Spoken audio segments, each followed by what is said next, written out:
Hello વિદ્યાર્થી મિત્રો, radiant education સેન્ટરમાં આપનું સ્વાગત છે। આજના વિડીયોમાં આપણે જોઈશું કે મોડર્ન ફિઝિક્સની અંદર આપણી યુટ્યુબ ચેનલની અંદર આઈએમપી પ્રશ્નો મૂકવામાં આવેલા તેમાંથી કેટલા ક્વેશ્ચન પૂછાયેલા છે આપણે જોઈશું। જેમાં ક્વેશ્ચન 1ની અંદર 14 માર્કના એમસીક્યુ આપેલા છે, જ્યારે ક્વેશ્ચન 2ની અંદરથી થિયરી ચાલુ થાય છે।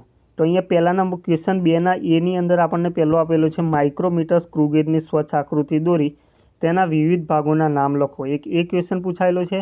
પછી બીજા નંબર ઉપર છે કુલમનો નિયમ છે, બે ક્વેશ્ચન પૂછાયેલા છે। ત્રીજા નંબર ઉપર આપણને આપેલું છે એક્ઝામ્પલ આપેલો છે વર્નિયર માટેની લઘુત્તમ માપ શોધવા માટેનો એક્ઝામ્પલ આપેલો છે। ક્વેશ્ચન 2ના બીની અંદર પહેલો ક્વેશ્ચન છે વર્નિયર કેલિપર્સની ધન અને ઋણ ત્રુટિ આકૃતિ સાથે સમજાવો। એટલે કે ધન ત્રુટિની વ્યાખ્યા લખવાની હતી અને ઋણ ત્રુટિની વ્યાખ્યા અને આકૃતિ દોરવાની હતી। જ્યારે ત્રીજા નંબર ઉપર આપણને એક્ઝામ્પલ આપેલો છે, પણ આપણે આ યુટ્યુબ ચેનલની અંદર શું કીધેલું, ત્રુટિઓનો અંદાજ સમજાવો,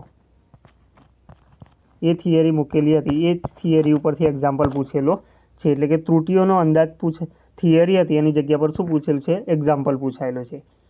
ક્વેશ્ચન 3 એની અંદર કીધું છે સંગત તરંગ અને લંબગત તરંગનો તફાવત કીધો છે। જ્યારે બીજા નંબર ઉપર આપણને આપેલું છે અલ્ટ્રાસોનિક તરંગોની કોઈપણ બે ઉપયોગિતા સમજાવો, એક ક્વેશ્ચન પૂછાયેલો છે। જ્યારે ક્વેશ્ચન 3બીની અંદર કીધેલો છે એક છે વિદ્યુત ફ્લક્સની વ્યાખ્યા અને વિસ્થિતિમાનનો તફાવત, એટલે કે વિસ્થિતિમાન કીધેલો છે, એટલે કે બે માર્કના એક ક્વેશ્ચન થશે। પછી બીજું કીધું છે બીજા નંબર ઉપર આપણને આપેલો છે તરંગ લંબાઈ શોધવા માટેનો એક્ઝામ્પલ પૂછાયેલો છે, એટલે કે 4 માર્કનો એક એક્ઝામ્પલ પૂછાયેલો છે। જ્યારે બીજો ક્વેશ્ચન આપેલો છે ક્વેશ્ચન 4 એની અંદર કીધો છે અલ્ટ્રાસોનિક તરંગોના ગુણધર્મો છે, અને ત્રીજા નંબર ઉપર છે પ્રકાશનું પૂર્ણ આંતરિક પરાવર્તન સમજાવે, એ થિયરી પૂછાયેલી છે।